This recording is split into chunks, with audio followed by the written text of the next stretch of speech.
तो पिछले क्लास में वी हैड डन कि 3 गुण कौन से हैं जो प्रकृति के गुण हैं, सत्व, रजस, तमस। उन तीनों गुण की प्रॉपर्टीज कृष्ण ने समझाए थे अर्जुन को कि सत्व क्या है, रजस क्या है और तमस क्या है। इन शॉर्ट अगर समझना है तो sattva is what we typically call good qualities, कि सत्य, अहिंसा, यू नो एवरीथिंग, ज्ञान से रिलेटेड जो भी कुछ है, wisdom, all that comes in sattva. Rajas is about desire, कि you know desire to do something, desire which creates activity. तो again there is no good or bad, so there are no adjectives, it is just what it is, है ना। एक activity भी जरूरी है, but that which propels us into action is the rajas guna, the activity guna. And then we have Tamas, Tamas. So Tamas actually darkness, अंधेरे को भी तमस ये कहते हैं। तमसो माँ ज्योतिर्गमय, ऐसे हम कहते हैं, तमसो माँ ज्योतिर्गमय, तमस से उजाले की ओर, तमस से ज्योति की ओर। तो तमस is that darkness. Now darkness मतलब क्या, जो आलस्य, इल्यूजन, डेल्यूजन, इस सब से जो जुड़ी हुई क्वालिटी है, रेस्टिंग के साथ जुड़ी हुई जो क्वालिटी है, that is the tamas. Ignorance that comes from the tamas part of it. And what we also saw is that हम सब में ये सारे गुण होते हैं। तो ऐसा नहीं है कि किसी में तमस है, किसी में सत्व है, किसी में रजस है, ऐसा नहीं है। सभी में सभी है, सिर्फ प्रपोर्शन चेंजेस। और हर गुण का अपना एक यूटिलिटी पर्पस होता है। जैसे आई हैड सेड कि कुछ सीखना हो उसके लिए ज्ञान होना जरूरी है, यू नो, थोड़ा सा सत्व क्वालिटी होना जरूरी है। एक्टिविटी के लिए ऑफ कोर्स रजस चाहिए, किसी भी किस्म की एक्टिविटी के लिए। और अगर डिजायर ही नहीं होगा तो हम कुछ प्रगति ही नहीं करेंगे, कुछ प्रवृत्ति ही नहीं करेंगे। इसीलिए जब हम कहते हैं कि जब उत्पत्ति होती है तो जो ब्रह्म, जो परम पुरुष या जो भी कहे, उनको भी डिजायर हुआ, अकामयत, कामना हुई, और कामना से उन्होंने तपस्या करी, और तपस्या करी, और उससे फिर एको अहम बहुस्याम प्रजा प्रजायति, राइट। एक से वो बहुत होने का ब्रह्म को भी डिजायर हुआ। सो दैट इज द राजसिक क्वालिटी। एंड देन हमको सोना होता है, आराम करना होता है, so that also is needed, to slow down is also needed, so that comes from the tamas part of it. तो depending on हमारी जो भी प्रकृति है उसमें ये तीनों गुण होते हैं, at any point in time one can be more dominant over the other, but होते तीनों है। और ऐसा भी नहीं है कि किसी ने एक सिचुएशन में ज्यादा सात्विक दिखाया तो he can't go back to showing tamasic, ऐसा नहीं है। this also keeps changing depending on the situation, हमारे मूड पे, हमारे साथ क्या हुआ है, हमारा अटैचमेंट कितना है, उसके ऊपर से भी the how we show, the how the quality gets shown, that proportion can change. Shilpa, you were saying something? Yeah, so procrastinate karna is a tamas quality. Yes. Tamas, okay. Procrastinate करना is a Tamas quality, but अगर वो सोच के किया है तो फिर it can could become सात्विक आल्सो, कि मतलब सोच के कि भाई ये टाइम सही नहीं लग रहा है, बाद में कर। बट आलस्य के कारण प्रोक्रास्टिनेट करना है कि यार अभी बोर हो रहा है, बाद में कर, दैट इज डिफरेंट। तो that is what is to be understood, कि एनी कोई भी चीज है, तो जैसे वी सी इन चैप्टर 7 कि हर चीज में सत्व, रजस, सात्विक, राजसिक और तामसिक होता है। उसके पीछे का हेतु क्या है? Activity by itself is not सात्विक, राजसिक और तामसिक, बट जिस इंटेंशन से, जिस हेतु से वो की जाती है, उससे वो सात्विक, राजसिक या तामसिक होती है। फॉर एग्जाम्पल दान, ठीक है, चैरिटी, जेनरोसिटी, दान देना वैसे तो अच्छा गुण है, वी शुड कॉल इट सात्विक, है ना, वैसे देखा जाए तो। पर अगर हम दान इसीलिए दे रहे हैं ताकि हमको कुछ रिटर्न में मिले, हमको लगे हमारा या तो बड़ा नाम हो जाए, या हम इसके लिए अभी ऐसे करेंगे तो वो हमारे लिए बाद में ऐसा कुछ करेंगे, तो वो राजसिक हो गया। और दान ऐसा करें कि जैसे हम लास्ट टाइम बात कर रहे थे कि भाई मुझे नहीं चाहिए तो मैंने दे दिया, मेरा पुराना है तो मैंने दे दिया, मुझे काम नहीं आ रहा है, मुझे पसंद नहीं आ रहा है तो मैंने दे दिया।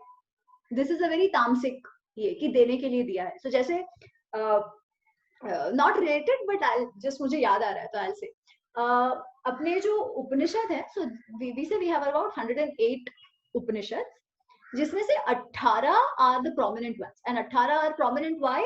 बिकॉज आदि शंकराचार्य ने उन पर कुछ कुछ कमेंट्रीज लिखा है। बाकी बहुत सारे गुम भी हो गए हैं, क्योंकि यू नो ये सारे जो उपनिषद हैं वो भी वेद से आते हैं। तो अगर we want to understand the structure of the Indian knowledge system, I am digressing a little, I hope people don't mind, तो we have Shruti and Smriti. Shruti, श्रुत जो सुनना, श्रोत्र जो कान से सुनना और सुन के, वन विच इज सीन और वन विच इज हर्ड, वो श्रुति. जो हमारे ऋषियों ने जो देखा या जो सुना और उसको हमारे लिए फिर कहा, that is shruti, which is we say apaurusheya. Apaurusheya मतलब not done by man, not done by human. Apaurusheya क्यों कहते हैं? बिकॉज हम मानते हैं कि नॉलेज तो है, ज्ञान तो है, सिर्फ वो फ्रीक्वेंसी ट्यून इन करनी होती है ज्ञान जानने के लिए. तो nobody has a patent over knowledge, ये हमारा जनरली है. इसलिए जिन्होंने वो फ्रीक्वेंसी ट्यून इन करके योग लेवल में जाकर वो ज्ञान अर्जित किया, we call them as seers, दृष्टा. वो जो सारे ऋषि हैं जिन्होंने वेद के मंत्र लिखे, तो वो श्रुति हो गया. स्मृति इज उसके बाद जो पौराणिक कथा है जो बहुत पुरानी है, somewhere related to history, but we don't know exactly वो वैसे था या ज्ञान जैसे जो वेद का ज्ञान है that is a little cryptic.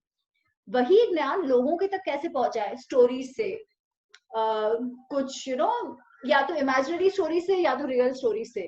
तो वो लोगों तक पहुंचाने के लिए वी हैव द स्मृति. अब स्मृति में वो वेद ज्ञान का भी आता है, स्टोरीज जो सारे पुराणों का है, जिसमें भगवान बिकम जैसे शिव है, विष्णु है, ये सारे प्रोमिनेंट हो जाते हैं ज्यादा. That is one part of it. The other part of it is धर्म ग्रंथ या लॉ ग्रंथ, जैसे मनुस्मृति है, याज्ञवल्क्य स्मृति है, पराशर स्मृति है. हम सिर्फ मनुस्मृति की बात करते हैं because it's very easy to whip us on the basis of Manusmriti, but that is not the only one. वैसे बहुत सारे हैं, और हमारे किसी के घर पे तो मनुस्मृति होता भी नहीं है.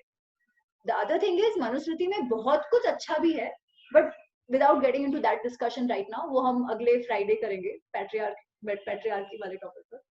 Anyways, तो क्या कह रही थी मैं? हाँ, तो वो उसमें स्मृति में फिर वो धर्म ग्रंथ स्मृति वाला आ गया.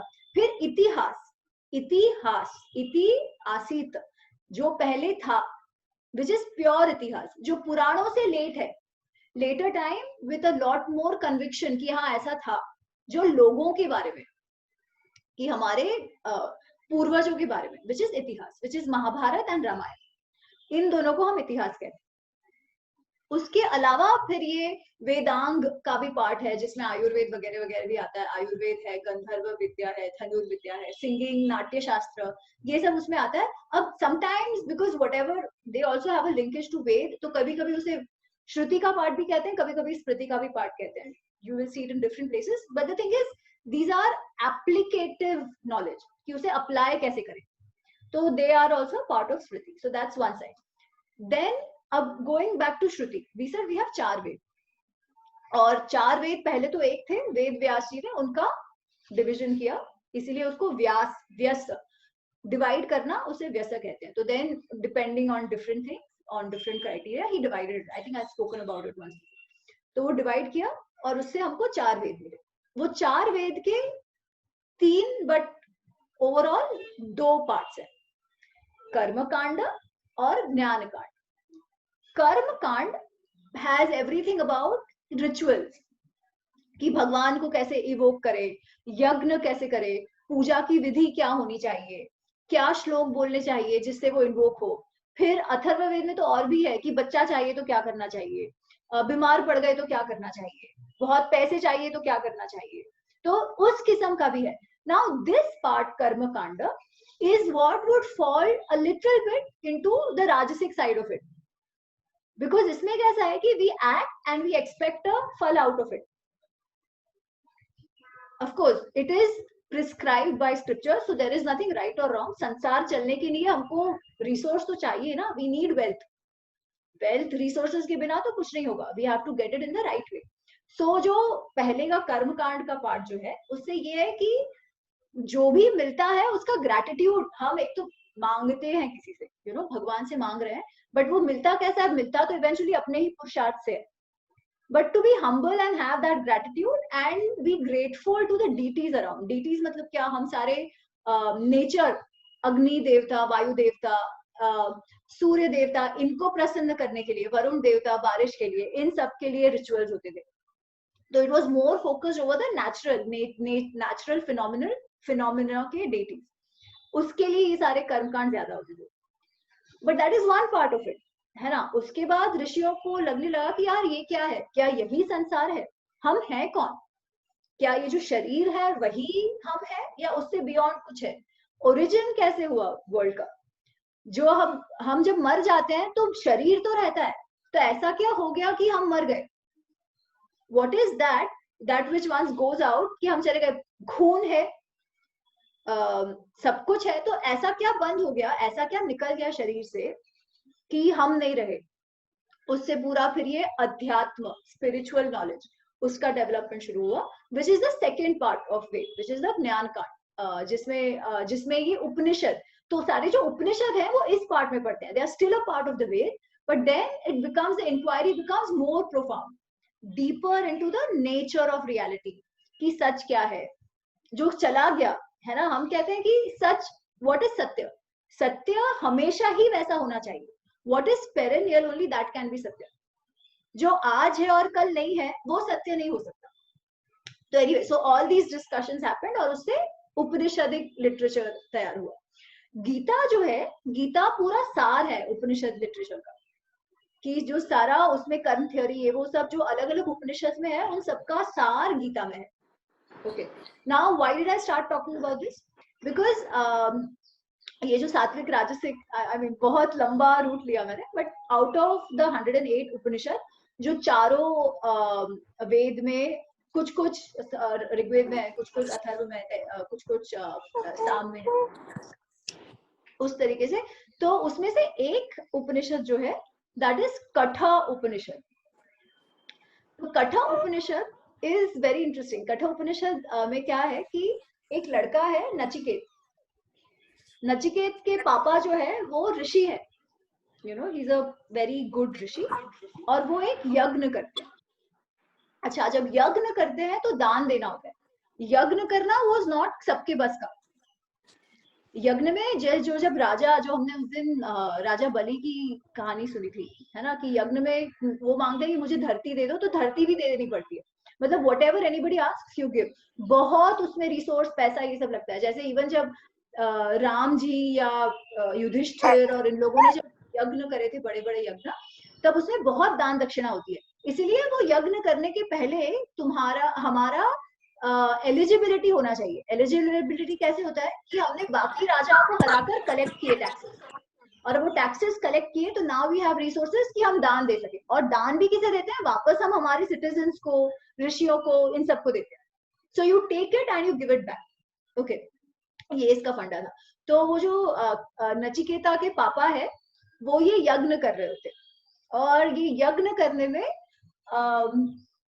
ये वो बहुत सारी गाय डिस्ट्रीब्यूट कर रहे होते हैं। तो जो गाय वो दे रहे होते हैं, वो कुछ कुछ उनके पास कुछ ऐसे, यू नो, एकदम दूध, जिनकी उम्र हो गई है या दूध देना नहीं देती है या कम दूध देती है, ऐसी सब उन्होंने छाट के बाजू में कर दी। जो अच्छी गाय थी वो अपने तरफ रखी, और जो ऐसी गाय थी who are not going to be milking any more या गिविंग वेरी लेस मिल्क, उसको एक तरफ कर दी, और जैसे जैसे यज्ञ हुआ और वो जो दान देने का हुआ, तो वो गाय सबको देने लगे।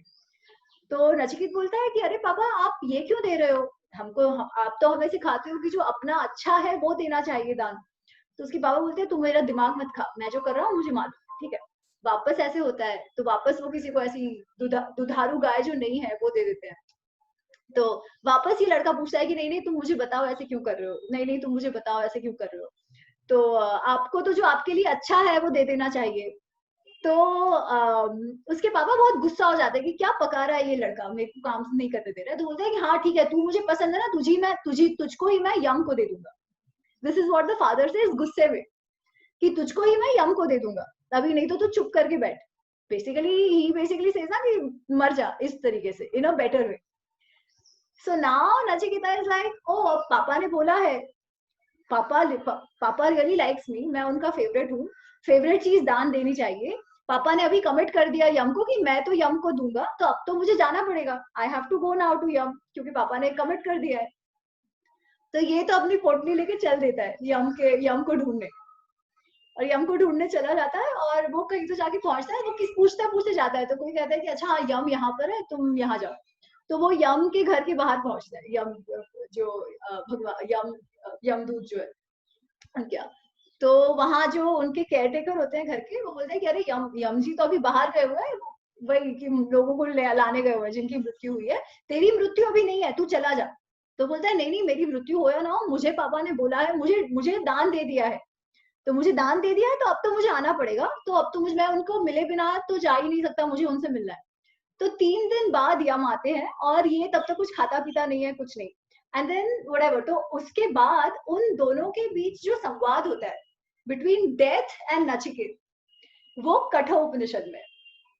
Okay, so that is what Kathopanishad is made up of, which is a samvad of death with this bachchu, with this chotu bachchu, and this chotu bachchu has loads of questions, and he's like, मृत्यु के अलावा तो मुझे कोई बता ही नहीं सकता है ये कि मृत्यु से मोक्ष कैसे मिले, मृत्यु का डर कैसे निकले। And it's a beautiful, very beautiful Upanishad, जिसमें again a lot of what we see in Gita is in Kathopanishad as well. Anyway, so the point I was making इतने लंबे से is वो जो तामसिक दान, तो इतना यज्ञ करके which is actually a सात्विक ये, जिसमें यू नो अच्छे आप इंटेंशन से करते हो, उसको भी तामसिक इस तरीके से किया जा सकता है कि आप किस इंटेंशन से क्या दे रहे हो। तो दान तो बहुत अच्छा है, बट इंटेंशन उसके पीछे का ठीक नहीं है, तो वही तामसिक भी हो जाता है। So this is what it is. Anyways, I wanted to talk a little bit about Kathopanishad as well. So बहुत लंबा गया। Anyways, so we had seen this Rajasic, Tamasic and Sattvic पिछले इसमें, और डिस्कशन के थ्रू कृष्ण कहते हैं कि ये जो सात्विक, राजसिक, तामसिक जो है, ये तो प्रकृति के गुण है, आत्मा का कोई गुण नहीं है। जो हमने पुरुष प्रकृति का देखा था, आत्मा का कोई गुण नहीं है, इलेक्ट्रिसिटी का कोई गुण नहीं है। जो गुण है वो तो मटीरियल का है, but electricity is needed to make it come life, atma is needed to make it come life. तो हमको ये समझकर ये तीनों गुण के परे जाना है, गुणातीत होना है। This is what he comes to, and then we said we take it in the next class. So we start with श्लोक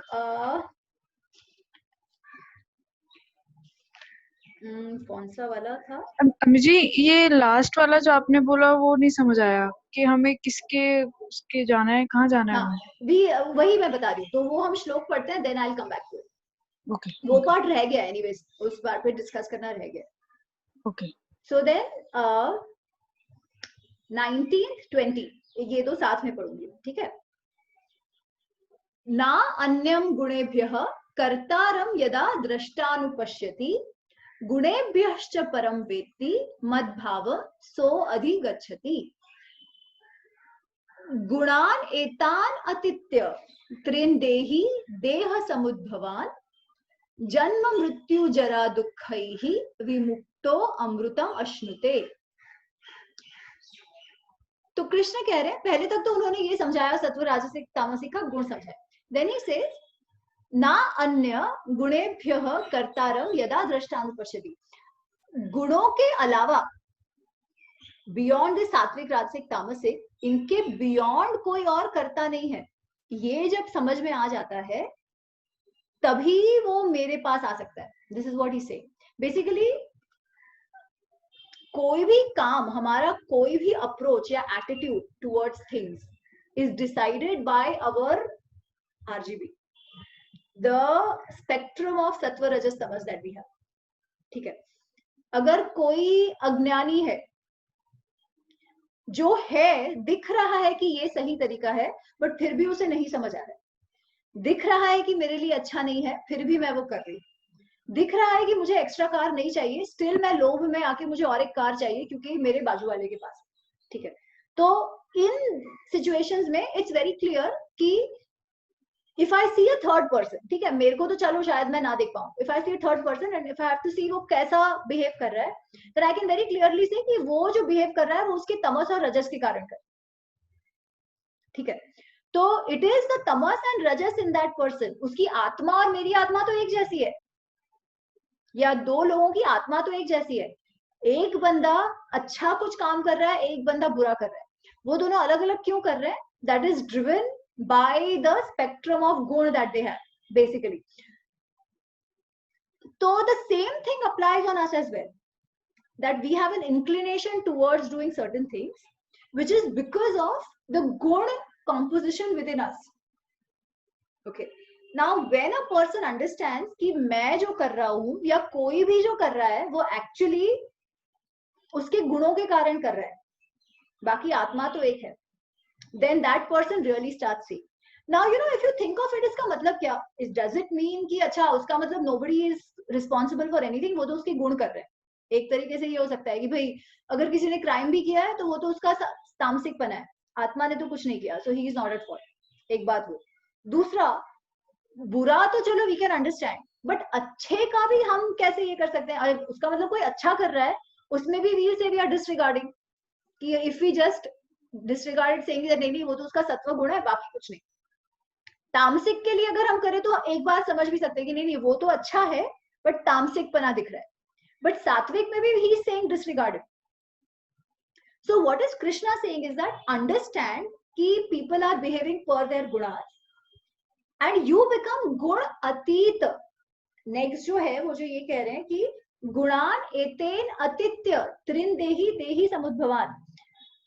तुम इन सत्व रजस तमस के बाहर निकलो, इन तीनों गुणों में भी उलझ के मत रह जाओ. अब तमस में नहीं उलझना समझ आता है, रजस में नहीं उलझना समझ आता है, सत्व में नहीं उलझना मतलब क्या? क्या हमें सात्विक नहीं होना चाहिए? इसका मतलब बहुत सिंपल है. देखो, तमस, when we reach a stage where we start understanding this कि तमस क्या है, रजस क्या है, सत्व क्या है, that means already हमारे में सत्व का थोड़ा बहुत इम्पैक्ट ज्यादा आने ही लगा है. ये बात तो एक पक्का है. बिकॉज अगर तामसिक जिसमें ज्यादा है वो तो ये बात समझ ही नहीं पाएंगे. तामसिक पने का एक ही है कि what जो है वो उनको नहीं दिखता, they see it उल्टा. You know, lot of people will keep doing argue करते रहेंगे, विवाद करते रहेंगे, एंड यू बी लाइक अरे ये तो पॉइंट ही नहीं है, पॉइंट तो ये है, बट वो देख ही नहीं पाएंगे. तो वो तो इस स्टेज पे आएंगे ही नहीं कि to understand and see this sattva rajas तमस. वो तो किसी और ही टॉपिक में ये होते जाएंगे. इसलिए तमस से सत्व की ओर तो आना ही आना है, बट सत्व में भी नहीं उलझ के रह जाना है. जैसे I was giving an example last time कि अच्छा करने में भी लोग इतने इन्वॉल्व हो जाते हैं कि वो रेस्क्यूअर कॉम्प्लेक्स आ जाता है. फिर हमको लगने लगता है कि हम महान. वो तो खराब है. मैं देखो मैं तो गीता क्लास अटेंड करती हूँ, मैं तो गीता क्लास लेती हूँ, मैं इन सबसे अलग, मैं इस सबसे महान. अच्छा, अब अहंकार जब आने लगता है तो उसका प्रॉब्लम क्या होता है? I start giving my self leeway with a lot of things. मुझे लगने लगता है देखो मैं तो इतना अच्छा काम कर रही हूँ ना, तो अगर ये अच्छा काम करने के लिए if I am unjust to somebody it is justifiable, because मैं तो अच्छा काम कर रही हूँ, मेरा तो इंटेंशन अच्छा है. यू नो, इतना अच्छा काम कर रही हूँ, मैं तो महान ही हूँ. आई एक्सपेक्ट कि सामने वाला मुझे इतना ये दे क्योंकि मैं तो इतना अच्छा कर रही हूँ, मुझे तो अक्ल है, मुझे तो सब समझ में आ रहा है. तो वो अहंकार मुझे तामसिक पने की ओर ले जाता है. एज सून एज सात्विक पने में भी मैं बहुत ज्यादा अटैच हो जाऊं, और सात्विक पने में भी बहुत ज्यादा अटैच में भी कई बार क्या होता है कि वी फॉरगेट. दान देना अच्छा है, दान देना बहुत अच्छा है, बट मैं अगर मेरे घर वालों का खाना मुंह से निकाल के दान देने लगूं ताकि लोग मुझे अच्छा अच्छा बोले, तो वो प्रॉब्लमैटिक है ना. तो वो भी तामसिक हो गया. मेरी सबसे पहली रिस्पॉन्सिबिलिटी तो घर वालों की हो रहा है टू एंश्योर कि उनका सही होता है कि नहीं होता है, उनका सारा जो रिस्पॉन्सिबिलिटीज मेरी घर वालों की तरफ है वो फुलफिल होती है कि नहीं होती है, वो मुझे सबसे पहले देखना है. वो ना करूं बट लोगों की वाहवाही मिलवाने के लिए जो है वो दे दूं. इफ दे अग्री हो तो ठीक है, बट उनके पीछे बिना. तो वो तो सात्विक पना भी राजसिक तामसिक में हो गया कि मैं ज्ञान है ऐसे समझकर अज्ञानी वाला काम करूं. इसीलिए सत्व से भी बाहर निकलना है. और जब हम एज अ थर्ड पर्सन चीजों को देखते हैं, you know, we say objectivity मतलब क्या? we say step into somebody else's shoes या take a step back. हम ऐसे कहते हैं कि let's have a third person perspective. when you have a third person perspective to things, आपको जैसी चीजें हैं ना वैसी दिखती है without getting involved into any of it. And then the action that you do will be an action जिसमें अहमपना नहीं है. वो इसलिए करते हैं क्योंकि करनी चाहिए, वो इसलिए करते हैं क्योंकि that is the way to go which your intuition tells you without you having to bother कि मेरा इसमें क्या, मुझे इसमें क्या मिलेगा. ऐसे नहीं. या मेरी रिस्पॉन्सिबिलिटी सबसे पहले किधर है? वो क्लैरिटी आएगी when we can step outside our own composition itself. Shilpa, मुझे यहाँ पे एक क्वेश्चन है, जैसे आपने कहा कि आप अगर परिवार का नहीं करते हो और बाहर लोगों का करते हो उनकी वाहवाही करने के लिए, तो वो गलत है, अपने परिवार का पहले देखना चाहिए। बट ये भी होता है कि एक्सटेंडेड फैमिलीज में आपकी रिस्पॉन्सिबिलिटीज भी होती है। सो इन दैट केस आप पूरे परिवार को सम देखते हो, समटाइम्स पूरे परिवार के बियॉन्ड भी सम देखते हो, बट ये it is little bit in conflict with your own family, तो फैमिली फिर भी अगेंस्ट रहेगी। और ये वेरी वेरी नॉर्मल है कि हर फैमिली में the wife will say oh you do only for your family, but मेरा क्या, मेरे लिए क्या किया है? So how can a man bring out that balance? Very beautiful question and this is very true. ये सबके घर में भी होता है ना, हमको लगता है कि अरे हमारा छोड़ के उनका देख रहे हैं। Now the point there is कि आपको या हमको कुछ कम पड़ रहा है क्या? Is that the reason why we don't want to give them? आप जनरली देखो that is not the case. हमारे पास भी इनफ होता है बट फिर भी नहीं देना होता है। अरे उसने मुझे दिया था क्या? मेरी ननद ने कुछ दिया था क्या? मैं क्यों दूं? वो उनके लिए लेकर आई, मेरे लिए लाई क्या? ये सब होता है ना। सो इट इज नॉट कि मैं अगर वो उनको दे दे तो मेरे को कम पड़ेगा, ऐसा नहीं है। बट मैं नहीं देने का कारण कुछ और है। अगर ऐसा हो कि घर पे खाने के लिए बेटे को खाना नहीं है एंड फिर भी वो जा जाके उड़ा के आ रहे हैं औरों के लिए, फिर तो ऑफकोर्स फिर people need to sit down and discuss it, right? Because उनकी देखभाल करने वाला तो और भी कोई है, इस बच्चे की देखभाल करने वाला कोई नहीं है। अगर इस बच्चे को हम लेकर आए हैं दुनिया में तो उसके लिए भी हमारी रिस्पॉन्सिबिलिटी है। Of course there are these stories जिसमें कहेंगे कि कि घर वाले को नहीं और बाहर वाले को ज्यादा किया, बट इन दो स्टोरीज देखो घर वाले का पूरा साथ होता है। So there is a story, again it comes in Mahabharata, कि एक ब्राह्मण था और उनके घर पे कोई भी आए तो वो मना नहीं करेंगे। और उसमें ये था कि एक actually it's a story of a nevla. नेवला मतलब मंगूस, जो ये मंगूस होता है ना। तो युधिष्ठिर का यज्ञ समाप्त हो गया होता है। This is after the war, तो after the war is over और एक वो बड़ा सा अश्वमेध यज्ञ करते हैं और बहुत सारे ब्राह्मणों को, बहुत सारे सिटीजन्स, ये वो सबको बहुत दान धर्मादा और सब कुछ हुआ होता है। तो वहां जो उनका सिटिंग एरिया होता है जहाँ पे सब बैठ के खाना खा रहे होते हैं, वहां पे एक नेवला आता है और वो नेवले की आधा शरीर जो है वो सोने का होता है और आधा शरीर सोने का नहीं होता है, नॉर्मल शरीर का होता है। तो वो देखते हैं कि वो ना ऐसे ऐसे अपना शरीर घिस रहा है जमीन पे, जहां भी वो झूठा खाना पड़ा हो वहां पे अपना अपना शरीर ऐसे झूठ रहा है और कुछ नहीं हुआ। तो पीपल आर सरप्राइज कि भाई ये क्या हो गया, ये क्यों ऐसे कर रहा है? तो वो नेवला बोलता है कि अरे मेरा तो ये मानना है कि आपने भले ही इतना अच्छा यज्ञ वगैरह किया, पर ये तो इसका जो पुण्य आपको मिला वो तो वो ब्राह्मण के पुण्य के तुल्य भी नहीं है। तो युधिष्ठिर कहता है कौन से ब्राह्मण के पुण्य के तुल्य? तो बोलता है वो जो एक ये ब्राह्मण है जिसे कहते हैं, वो शब्द मैं भूल गई, उच्च, बेसिकली उनका ऐसा तप होता है लोगों का कि मैं कुछ भी एकत्रित नहीं करूंगा, जो रोज के रोज जो मुझे खाना मिलेगा वही मैं खाऊंगा। ऐसा होता है कि मतलब आज जो मिला वो आज खाना है, कल जो मिलेगा वो कल खाना है। उस तरीके से आज कल के लिए आज का नहीं करके रखना है, और आज अगर मेरे घर पे कोई अतिथि आए तो उसे भी मैं दे दूं, ऐसा कुछ तो उनका ही होता है। तो इसलिए वो जो ब्राह्मण है उसके पुण्य का तो के पास भी आपका नहीं है। तो बोलता है अरे ऐसे क्या किया है उस ब्राह्मण ने कि इतना दान धर्मादा करने के बाद भी I am not equivalent to him. तो फिर वो देवला कहता है कि वो जो ब्राह्मण है उनके घर पे वो ब्राह्मण, ब्राह्मणी, उसकी वाइफ, उसका बेटा और बेटे की बहू, ये 4 लोग रहते हैं। और उनके घर जो भी रोज रोज का खाना आता है वो खा लेते हैं। उनको 2-3 दिन से खाना नहीं मिला होता है तो नहीं खाया था। फिर तीसरे दिन खाना मिलता है, वो भिक्षा दान दक्षिणा लेके आते हैं और उसका खाने का ये शुरुआत होती है। और उनके घर एक गेस्ट आते हैं। तो अब गेस्ट आते हैं उनके घर, तो खाना तो ये 4 लोगों के बीच, उन्होंने जो चावल बनाए होते हैं वो 4 लोगों के बीच खाना डिवाइड होता जाता है एंड रखा होता है। तो उतनी देर में एक गेस्ट आते हैं. अब गेस्ट के लिए एक्स्ट्रा तो कुछ नहीं रखा था बिकॉज पता नहीं था कि वो अतिथि आने वाले हैं, बट अतिथि देवो भव, अतिथि को मना नहीं कर सकते. तो ये जो ब्राह्मण जो है वो अपने भाग का जो चावल है वो उसको दे देता है, बट अतिथि कहता है मेरा तो पेट नहीं भरा. तो उसकी वाइफ कहती है कोई बात नहीं, अतिथि भगवान है, मेरे भाग का दे दो. फिर वैसे ही करके वो जो पुत्र है वो दे देता है. और लास्ट में जो पुत्र वधु है वो कहती है नहीं नहीं यार, मेरा परिवार पूरा नहीं खा रहा है तो मैं कैसे खा लूं, तो ये लो मेरा भाग का भी आप दे दो उनको. और फिर वो खुश हो जाता है. और उसका चावल का एक दाना पड़ा होता है जो ये मंगूस के शरीर पे लगता है, जिसके कारण उसका आधा शरीर सोने का हो जाता है. और वो कहता है कि मुझे पूरा शरीर करना है, तो मैं देखने आई थी कि यहाँ ऐसा कुछ जूठा पड़ा है क्या, तो मेरा शरीर पूरा सोने का हो जाए.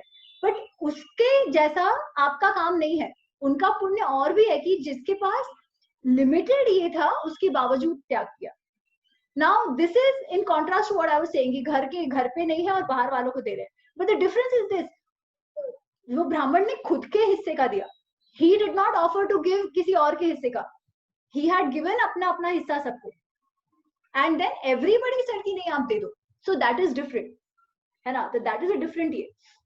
पर एक्सटेंडेड फैमिली में what everybody needs to understand is this, क्या मुझे कम पड़ रहा है क्या? अगर मेरी बहन या मेरी ननंद या मेरे भाई जो भी, अगर मेरे देने से उसकी लाइफ की क्वालिटी एक्चुअली अच्छी हो सकती है और मेरे में कुछ खास फर्क नहीं पड़ रहा है, तो it is just about keeping that large heart. And then the man or the woman, whoever is doing it, has to be able to convince the family then. So this is what I would say. Okay. So Ami, hi. Hi. I just wanted to share the unconscious biases that we carry sometimes in context with this. कि हम जो कह रहे हैं ना कि हमारे अच्छे को दिखाने के लिए हम we try to go on doing it, we try to go on manifesting this, and this is true on a very subconscious level. And I mean, it's not something that I'm proud of, but it's something that I'd still like to share because for everybody's benefit. My younger son has eczema, and he has chronic eczema since he was 2 months old. And वो मुझे भी है, उसको भी था. तो I thought it was, you know, it's just continuing because सब कहते थे genetic है, and there's something that you can't help it types. When I started doing this hypnotherapy and everything, I started working on myself and for him ki, you know, let me see what is the actual root cause of it. The root cause was, it was very necessary for me to be able to take care. क्योंकि मैंने अपना career छोड़ दिया था, मैंने सब छोड़ दिया था. I wanted a cause like, you know, oh मैं कितना बड़ा, मैं तो बच्चों का केयर कर रही हूँ. The children need me. And my older one, probably he has a much stronger aura, तो उसको कुछ impact नहीं हुआ. But the younger one, probably because he was attached more to me, तो उसको ये impact हो गया है. And I do notice, and this has been about a year and a half back, that I realized when I pulled back, उसका eczema के flare-ups कम हो गए हैं. He started feeling so much better. So it was all like as if I was manifesting it because I wanted to take care of him. So it's like, I mean, I'm not sure if I'm making my point across, but yeah, you would also do that even without knowingly, and you know, on your surface you will say, oh my god, how can I even do something like that? But you know, it helps to go and just look into yourself where you're coming from. Wow, beautiful. This is Ekta, aap jo keh rahe ho, this is so true, and I'll tell you, a lot of us have that. Lot of us have that with all the good intentions. And हमारा ना एक group है, so it's called Women at IIM. तो जितनी भी IIMs नए पुराने, these are like 12 IIM की ladies का एक group है. Must be like 1,500 people on that, and it's a beautiful group because लड़कियां ना एक दूसरे के सारे स्टार्टिंग फ्रॉम 60, सो 1960 में पहला जब हुआ था तब से लेके अभी तक की सारी एज की लेडीज है. And people put up some of these things, you know, how do I deal with that, there are anonymous posts and stuff. So there was one, and this lady was like, you know, आप बच्चे का बात कर रहे हो. So she was saying about her parents. She's like, मुझे हमेशा इतनी ज्यादा एंजाइटी होती रहती है बिकॉज मुझे लगता है मेरे पेरेंट्स गलत ही कर रहे हैं, and unless I step in and I help them and I step in and take the right decisions for them, they don't understand. And when I am trying to do that, तो उनको मेरा अच्छा ही नहीं दिख रहा है. They think I am trying to, you know, boss over them. वो मुझे हमेशा डिसरिगार्ड कर देते हैं, कहते हैं कि अरे हमने मैनेज किया है, कर लेंगे ये वो, बट मेरी एंजाइटी तो जा ही नहीं रही है, because I can see them doing the wrong things. ठीक है, ऐसे उसने डाला था। And there are lot of people said कि पहली बात तो उनकी लाइफ जितनी हुई है, if say that woman must be 40 और व्हाटएवर, तो उन्होंने तो 60-65 इयर्स की लाइफ जी है, and they have lived it well. तो एक तो how can you be so sure कि तुम जो कर रही हो वही सही है ना? तो ऐसा तुम क्यों कर रही हो? And then somebody said that are you falling into this rescuer complex? And ये तो भले उसको बोला, but the responses to that point which this woman brought up, everybody is like, hi Ram, am I also doing this? Am I doing this with my spouse? Am I doing this with my colleagues? Am I doing this with my children? And frankly, when I read it, I was also like, हाँ यार, कहीं ना कहीं ये हम सब में है, कहीं ना कहीं we like that people are dependent on us, है ना? और हमको लगता है कि अगर हम नहीं होंगे तो क्या होगा? It also gives us a sense of self-worth. To some extent ये होना भी चाहिए, especially women में वो होना भी चाहिए। एकदम पूरा डिटैचमेंट तो होगा तो हमारे बच्चों का हम ध्यान भी नहीं रख पाएंगे, इसलिए थोड़ा हद तक ये होना भी चाहिए। बट यही चीज कई बार आप देखो, बहुत सारे जो समाज सेवक होते हैं ना, उसमें तो ये और भी ज्यादा होता है, बिकॉज देयर इज दिस ये कि they have to be dependent on me, so people have this thing कि पैसा इकट्ठा किया, पैसा बांट दो, rather than saying how do I make this person capable to earn his own living, they will say मैं इसको पैसा दूंगा। क्यों? क्योंकि फिर that person is dependent on me ना। अगर हर बार किसको कुछ चाहिए, and if I am the one just giving them money rather than teaching them how to earn that money, they are more dependent on me। एक बार कमाना सीख गए तब तो कट लेंगे। And it's the same thing which politicians do a lot of times, कि you know freebies दे दो, freebies दे दो, freebies दे दो। क्यों आप ऐसा आलसी बना के रख दो कि वो हमेशा मेरे पे ही डिपेंडेंट रहे? तो ये लार्जर स्केल पे प्रोजेक्ट होते रहते हैं in general. So anyways, I don't mean specifically from your example, I think Mao में तो थोड़ा होता है और होना भी चाहिए, बट अगर हम सोचे ना तो हम सब में ये होता है, just that you have the awareness to actually think through it और to actually accept it. That's very very self aware. So thank you so much for sharing, thank you so much. No, मुझे यही point लग रहा है कि इतना self awareness, my goodness, that's really amazing, it's not easy. No, I think and the other point that I want to drive through is here कि आप जब कहते हैं कि माओ में होना चाहिए, हर एक में होना चाहिए, but from it should come, and when I say detachment, it should be, as I think we have been learning for the past few weeks, it should be detachment again from the result. You should be connected but detached. So every mother is kind of becomes ki, you know, that becomes my glory, that becomes my thing. So then we are working from a space of not completeness. So today when you are complete and when you go then you will not have these things up. You will not look for it as a glory, you will look for it as something that you have to, you know, not even as a duty, you will just look at, there'll be only, it'll come only from a place of love. So that's absolutely. I think yeah, no, absolutely, very very well said, very well said. Thank you Ekta for this point. Hello young one. I can see Richa with her daughter. Hi. Namaste. Hi. It's so sweet. She is fed up with my webinars and all that. Or his webinar. I was just asking.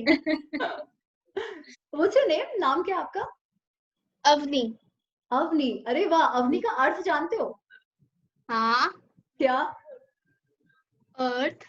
अरे वाह, क्या बात है, good good, very nice. तुम कहाँ गिर रही हो यार?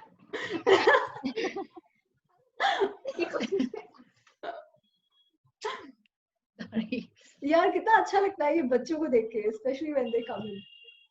But she is very inquisitive. In fact, in any of my sessions, एक बार appearance देके मुझे kiss करना, that is her ritual. Oh. That is sweet.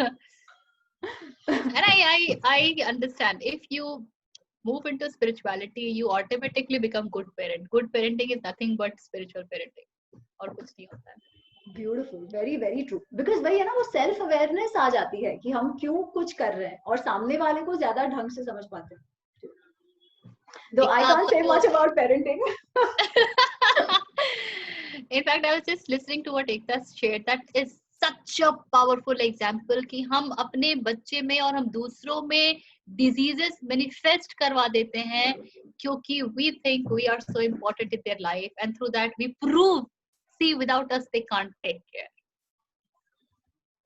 And this is what happens. So I don't remember कौन से फकीर थे, वो कहते थे ना जब लोग अपने आप को बड़ा important मानते थे तो वो लेके जाते थे उनको कब्रिस्तान में, कहते देखो ये सारे ना अपने समय में बड़े important हुआ करते थे, कम वक्त ये चले गए, दुनिया रुक ही नहीं रही. Wow, that reminds me of another story. But yeah, this is good. मुझे एक और कहानी इससे याद आई. Yeah, आपको शायद पता होगी, वो महाभारत की कहानी है. तो एक जो इंद्र थे, इंद्र तो हम जानते हैं ना, सारे इंद्र हमेशा कुछ ना कुछ मिसचिफ करते रहते हैं. तो ये जो इंद्र थे, ये भी एक दिन कहीं नदी के पास जा रहे थे तो एक लड़की उनको मिली जो रो रही थी. तो लड़की बहुत रो रही थी पानी में, और उसके पास से कुछ तो फूल गया. तो ये उन्होंने फूल लिया और लड़की को बोला तो क्यों इतना रो रही है. तो उसने कहा चलो आप मेरे साथ चलो. और वो कहीं जाते हैं. तो वो जाते हैं तो वहां एक कपल है, वो कुछ खेल रहा होता है. They were busy with something and the man doesn't see Indra. तो इंद्र को देखते हो, इंद्र तो बहुत गुस्सा हो जाती है, अरे मैं तो भगवानों का राजा हूँ और तुम मुझे देख नहीं रहे हो, तुम तो एक साधारण से ऋषि हो और तुम मुझे मेरा अपमान कर रहे हो, मैं तुम्हारे साथ लड़ाई करूंगा. And he takes out his vajra and starts उसको अटैक करने.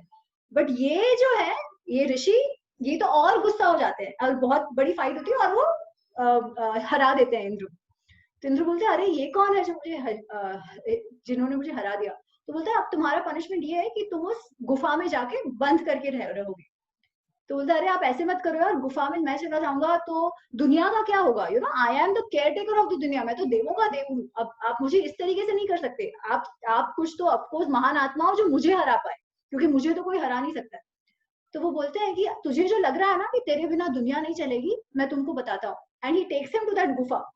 तो उस गुफा में उसके जैसे और 4 लोग होते हैं. एंड ही सेज ये सारे दूसरे इंद्र है. ये भी एक जमाने में इंद्र थे, इनको भी बहुत ये लग रहा था कि इनके सिवाय दुनिया रह जाएगी, पर ऐसा कुछ नहीं हुआ. ये अब यहाँ है, अब तू यहाँ रहेगा इनके साथ, तेरा पनिशमेंट है कुछ सालों का, और दुनिया भी चलती रहेगी और नया इंद्र भी आ जाएगा. तो don't take yourself so seriously कि तुम्हारे बिना कुछ होएगा नहीं. I'm counseling a child of 19-year-old, a boy of 19 years old, and he is suffering from OCD.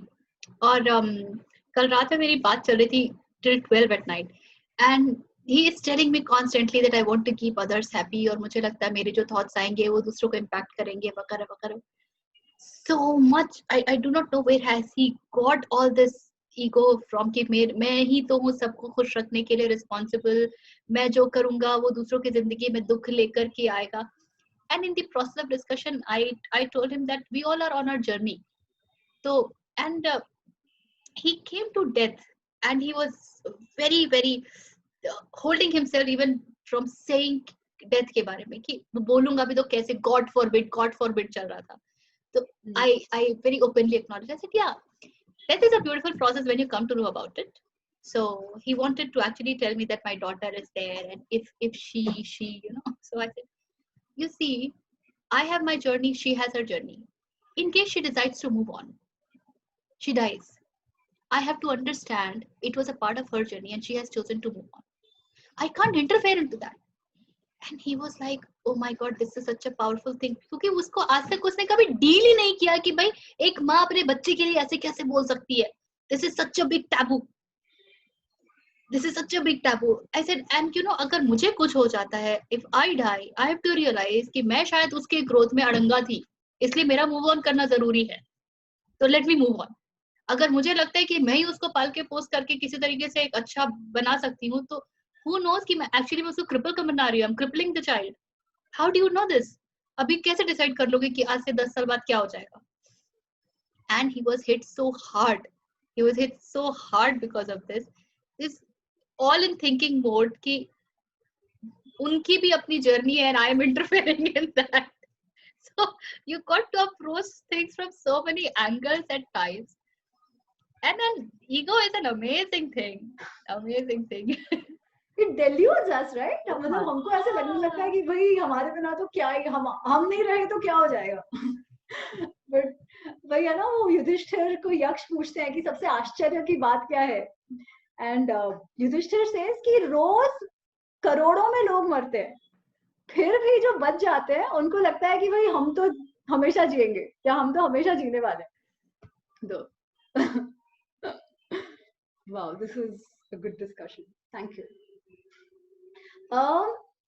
Devika, तुमको वो पॉइंट समझ आ गया? हाँ जी, आ गया। Okay, so then moving on. Rami, can I just send a request to Richa, please? Richa, those two were really very powerful statements over there. Is it possible for you to, like, you know, write them down and send it to us, if it's only okay with you? That, you know, you're holding on to hers and she also has something else to do. I mean, thank you so much for sharing that, but can you also write it down? It'll be worthwhile to remember it. Definitely. और WhatsApp पे भेजिए so that it will stay. ये तो फिर चला जाता है। हाँ, तो WhatsApp पे। Completely agree. It's like a eureka moment for me also as a mother. So thank you very much. Thank you. And I actually remind this to myself every time this crops in my mind that I have to take care of her. I said, bloody hell, you are thinking you're so damn important. And I give it to myself on the face so that it's important to melt down. Otherwise, we become overpowering on the child. We don't allow them to blossom.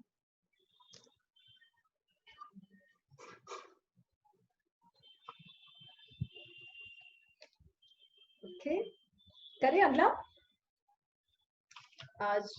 okay, so then so गुणातीत की बात हुई and Krishna says कि हमको गुणातीत होना है, and actually अभी जो हम discussion हुआ, right, this was all about the सात्विक गुण, कि किसी का केयर करना, किसी के लिए कुछ करना, ये सारा ही सात्विक गुण की हम बात कर रहे थे। एंड अभी I think it's clear to everybody कि सात्विक गुण से भी क्यों हमें बाहर निकलना है, बिकॉज दैट ऑल्सो हैज एकता से डिटैच्ड अटैचमेंट उसमें भी होना चाहिए। We shouldn't become an interference into anybody's life, and that comes with objectivity, that comes with becoming that third person, stepping out of everybody's life, not just somebody else's, even our own। ये कि हम भी जो कर रहे हैं कि भाई मेरे कारण नहीं, मैं भी जो कर रही हूँ वो है कि भाई भगवान की देन है कि मेरी ये प्रकृति है, भगवान की देन है that I am interested in these topics, इसमें मेरा कुछ नहीं है। तो I should rather be grateful, मेरे पे अनुग्रह है, मेरे पे भगवान का अनुग्रह है, थैंक यू, उसमें भी ये एटीट्यूड होना चाहिए। इसलिए सत्व को भी ज्यादा पकड़ के नहीं रखना है, सत्व के भी बियॉन्ड जाना है। So that is going beyond gunatit. अब अर्जुन पूछता है कि हाँ गुणातीत ठीक है, आपने कहा गुणातीत ठीक है, बट उसका मतलब क्या in real life? How do we know या how do we understand somebody is gunatit? या अगर हम गुणातीत होना चाहिए तो हमको किस तरीके का व्यवहार, किस तरीके का बिहेवियर, किस तरीके के विचार होने चाहिए? सो ही आस्क्स, व्हिच इज श्लोक 21 अर्जुन उवाच कैः लिंगैः त्रिन गुणान एतान अतीतो। ये पूरा संधि है, कैः लिंगैः, by what marks, by what indication, त्रिन गुणान एतान, इन तीन गुणों के अतीतो, जो इन तीन गुणों के परे जा चुका है, उनको किस इंडिकेशन से भवती प्रभु, उसके क्या इंडिकेशंस होते हैं? प्रभु आप मुझे बताओ कि ये जो तीन गुण के बियॉन्ड जो जा चुका है उसके क्या इंडिकेशंस होते हैं? किम आचारः कथम चैः तान त्रिगुणान अतिवर्तिते, उसका आचार कैसा है और वो किस तरीके से इन तीन गुणों के बियॉन्ड गया है। कथम इज हाउ, किम आचारः, how does it behave, what is it's behaviour, and कथम इज हाउ च एंड हाउ ताम he is able to go beyond the three gunas। तो ये अर्जुन पूछते हैं। So then Krishna gives an answer. Krishna का जो आंसर है ना, ये पूरा हमने पहले भी देखा हुआ है, जो स्थित प्रज्ञा के गुण बताते हैं, जो हमने चैप्टर 2 में देखा था। वो जो योगस्थ के गुण बताते हैं कि युक्त इंसान कैसा हो, स्थित प्रज्ञ इंसान कैसा हो, वही सेम का सेम वो इसमें भी बता रहे हैं। So these are just the same terms. ये मुझे पता था यही होना है। मुझे लग ही रहा था कि योगिक माइंडसेट और फ्रंटल कॉर्टेक्स जब स्टेबल हो जाए तो फिर यही है। Exactly, you are bang on Devika, इसका यही फंड है। कि कि अपना एमिगडाला और हाइपोथैलेमस कंट्रोल में आ जाए नियोफ्रंटल कॉर्टेक्स के, ये ढंग से हो जाए ना, तो actually a lot of objectivity will come on its own. और एक बार ये हो जाए तो इंसान 3 गुणों के भी बियॉन्ड जाएगा, योगस्थ भी हो जाएगा, युक्त भी हो जाएगा और स्थित प्रज्ञ भी हो जाएगा, वो स्टेबिलिटी और ऑब्जेक्टिविटी आ जाएगी। So that's very beautiful put. So then again Shri Bhagavan उवाच, same thing, I just read it फटाफट। प्रकाशम च प्रवृत्तिम च मोहम एव च पांडव न द्वेष्टि समप्रवृत्तानि न निवृत्तानि कांक्षति। प्रकाशम च प्रवृत्तिम च, प्रकाश मतलब लाइट विच इज सत्व, प्रवृत्ति मतलब रजस, मोह मतलब डेल्यूजन, इग्नोरेंस, तमस। इन तीनों को न द्वेष्टि संप्रवृत्तानि, ये जो लोग कर रहे हैं उससे द्वेष नहीं करना है। When that is going on तो उसे द्वेष भी नहीं करना है, और निवृत्ति, अगर वो चला जाए तो उसका डिजायर भी नहीं करना है, या नहीं करते हैं। जो ऐसे लोग होते हैं जो स्थित प्रज्ञ या गुणों के अतीत है, वो ये नहीं करते हैं। अच्छा, अब हम कहे, जस्ट ब्रिंगिंग अ पॉइंट, कि वैसे तो वो कह रहे हैं कि भाई आप जो दुर्योधन ये सब है, ये लोग दुष्ट हैं तो इनको मार दो। गीता शुरू तो ऐसे ही हो रही है ना। अब वो कह रहे हैं कि भाई जो इसके बियॉन्ड जा चुके, गुणातीत हो चुके, तू गुणातीत बन, इसके बियॉन्ड जा। पर दूसरे आगे जाके तो वो ये भी कह रहे हैं, या इनफैक्ट तब से ये कह रहे हैं कि उत्तिष्ठ भारत, उत्तिष्ठ कौन्तेय, युद्धाय कृत निश्चय, युद्ध करने के लिए निश्चय हो। तो इसमें कॉन्फ्लिक्ट नहीं है, है ना? तो क्या ऐसा कॉन्फ्लिक्टिंग क्यों बोलेंगे कृष्ण? आई थिंक वो वही स्वधर्म वाली बात आ जाती है भाई, कि अर्जुन जो है वो इन तीनों गुणों से जब आगे निकल जाएं कि सत्व क्या है और तमस क्या है और राजसिक क्या है, ये भूल जाएं कि अपने आप अपने किन को मार देना जो है वो शायद तमस है, और पर सोसाइटी की बेनिफिट के लिए युद्ध भी लड़ना है, तो वो तो अच्छी बात है, वो तो सात्विक है। तो फिर इससे आगे हो चले जाओ अपना। जब वो भी ये भी कहते हैं कि हो सकता है कि हम हार जाएं, युद्ध हो सकता है जीत जाएं, तो वो कहते हैं कि फल की भी चिंता छोड़ दो। तो फिर तो, और वो भी ये भी कहते हैं कि हार्ड वर्क अगर हार भी गए तो हार्ड वर्क वेस्ट नहीं होगा, वो तुम अभी अलॉटेड हो इस टास्क के लिए, तुम्हारे बाद शायद कोई और आएगा जो इस टास्क को पूरा कर दे, तो पर तुम्हारी उसमें मतलब काफी इम्पोर्टेंट था तुम्हारा रोल, तो तुम बस करते जाओ, बस चलते जाओ, देखी जाएगी, तो कर लो युद्ध। तो आई थिंक तो कर लेना चाहिए। बहुत अच्छा, कर लेना चाहिए। वो एक्चुअली बिल्कुल कॉन्फ्लिक्ट नहीं है, वो यही बात कह रहे हैं। देविका तुमने भी जो बताई एग्जैक्टली वही बात है। तो only thing is he saying जिसको मारना भी है बिकॉज वो तुम्हारा धर्म है, उसको द्वेष से मत मारो। You don't need to hate them, they are doing जो उनका ये है, जो उनका गुण है, उस हिसाब से वो कर रहे हैं। तो don't need to hate them कि भाई किसी को हेट के कारण नहीं मारना है, इसलिए मारना है because it should be done, या लव के कारण गलत कर रहा है तो भी नहीं मारना है, ऐसे नहीं। You have to get beyond that and still do what you should do. So without getting emotionally involved. This is what he's basically saying here as well. Yeah. So then, उदासीनवत् आसीनो गुणैः यो न विचाल्ये गुणा वर्तन्त इत्येव यो अवतिष्ठति न इंगति। अगेन वही की जो उदासीन, detached होके जो कोई भी काम डिटैच होके कर रहा है, ये समझ के कि ये काम जो है कोई भी गुणों से विचलित नहीं करते, उसे कोई डिस्टर्ब नहीं करता। He does what he needs to do. गुण तो गुण के हिसाब से चल रहा है, बिना इमोशनली अटैच होके वो जो करता है, डिटैच होके बेसिकली जो गुणातीत है वो वैसे करता है। फिर उसका क्या है, सम दुख सुख स्वस्थ सम लोष्ट आश्म कांचन तुल्य प्रिय अप्रियो धीर तुल्य निंदा आत्म संतुति। वो कहते हैं कि उसको सुख दुख एक जैसा है। वो तो हम तब से कह रहे हैं ना कि अच्छा हो या बुरा हो, यू स्टिल बी स्टेबल। सुख में बहुत ज्यादा एक्साइट नहीं हो जाना है, दुख में टूट के नहीं रह जाना है। स्वस्थ स्टेबल, समलोष्ट आश्म कांचन, कांचन मतलब गोल्ड, काष्ट मतलब काष्ट मतलब क्या कहते हैं उसे, समलोष्टक आश्म, मिट्टी, मिट्टी इज बेसिकली लोष्ट, इसमें काष्ट नहीं है, सॉरी, काष्ट होता तो काष्ट वुड बी लकड़ी, दिस इज लोष्ट, लोष्ट मतलब मिट्टी, लोष्ट आश्म, आश्म मतलब स्टोन, पत्थर, जिसके लिए मिट्टी, पत्थर और सोना, कांचन, ये सब एक जैसा है, एक समान है। तुल्य अप्रिय, अप्रिय अप्रिय, अच्छा बुरा ये भी एक जैसा है कि मुझे ये अच्छा लगता है, ये नहीं, ये भी कुछ नहीं, all of that is similar. धीर, स्टेबल, पेशेंट। तुल्य निंदा आत्म संस्तुति, कि कोई क्रिटिसाइज भी करे या कोई प्रेज भी करे, वो भी मेरे लिए एक जैसा। तो ही is basically very stable, very equanimous, very स्थित प्रज्ञ, सेम थिंग जो उन्होंने तब कहा था। फिर अगेन, मान अपमान योहो तुल्य, तुल्यो मित्र अरि पक्षो, पक्षयो, मान अपमान एक जैसा है, और क्या तुल्य है, मित्र अरि, मित्र इज फ्रेंड, अरि इज एनिमी, तो मित्र और अरि में भी दोनों पक्ष में वो सेम बुद्धि रखता है।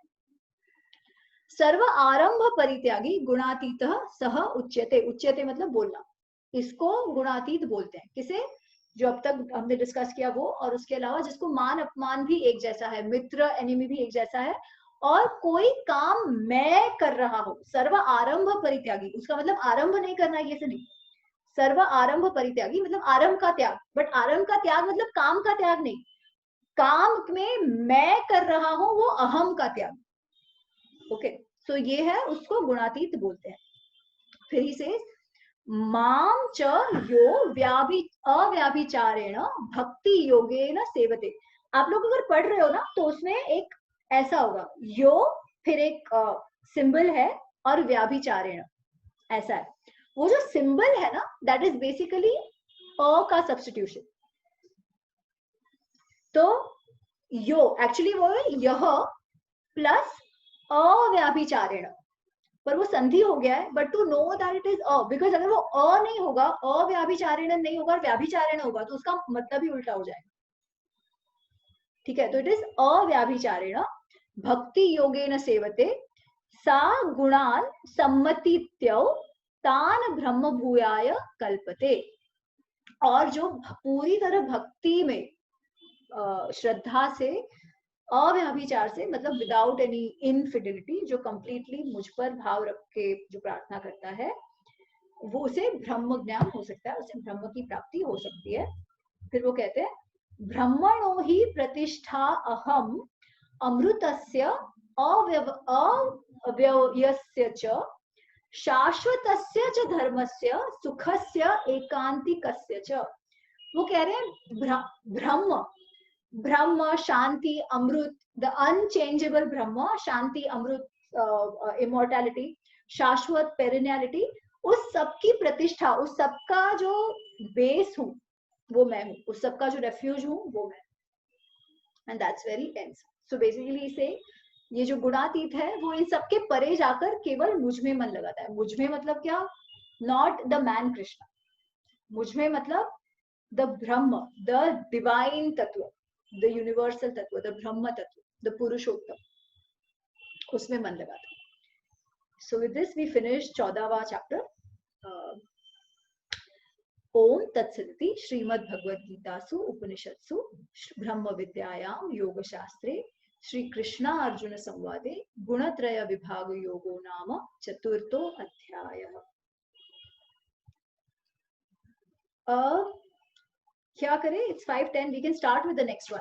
कर दे क्या? मुझे एक क्वेश्चन पूछना था। हाँ जी। कि जैसे हमने देखा कि सात्विक ईशानी थोड़ा सा जोर से। जैसे हमने, इज इट क्लियर नाउ? जैसे हमने देखा कि जो सात्विक गुण है वो तामसिक गुण में कन्वर्ट हो जाता है डिपेंडिंग ऑन द इंटेंशन, तो ऐसे कोई एग्जांपल्स है क्या जो सात्विक गुण राजसिक गुण में कन्वर्ट हो गया हो, या राजसिक गुण तामसिक गुण में कन्वर्ट हो गया हो? राजसिक, तामसिक, बेसिकली ना किसी भी इसमें ये तीनों टू सम एक्सटेंट हो रहे होते हैं, ठीक है। अच्छा, जैसे अब मुझे ज्ञान अर्जित करना है, ठीक है, तो ज्ञान अर्जित करना इज अ सात्विक ये, बट उसके लिए मुझे उठ के जाकर, मुझे लगता है I want it from the best of the teachers, या I want it from specific institute जहां से मुझे डिग्री भी अच्छी मिले, जो भी, so that has created a desire and I go out, do that activity to go out and do it. Now once I'm doing it, I want to be the best at it. So without that desire, without that action तो हो ही नहीं सकता. इसलिए आप देखो ना, तो it is never one good working in isolation. It is always a combination. ठीक है. Even अगर अज्ञान मुझ में है, मुझे जो सही है वो गलत लग रहा है और गलत सही लग रहा है, and that is making me act in a certain way, so it is tamasic and rajasic together. ठीक है. अगर मैं आलसी होके कुछ भी नहीं कर रही, then that is pure tamasic. But otherwise कोई भी जब एक्शन हो और उसके पीछे का जो हेतु हो, उस हिसाब say that will be a combination of सात्विक राजसिक और राजसिक तामसिक. तो सिंगुलर इसमें जनरली कुछ नहीं काम करता. It is always a group.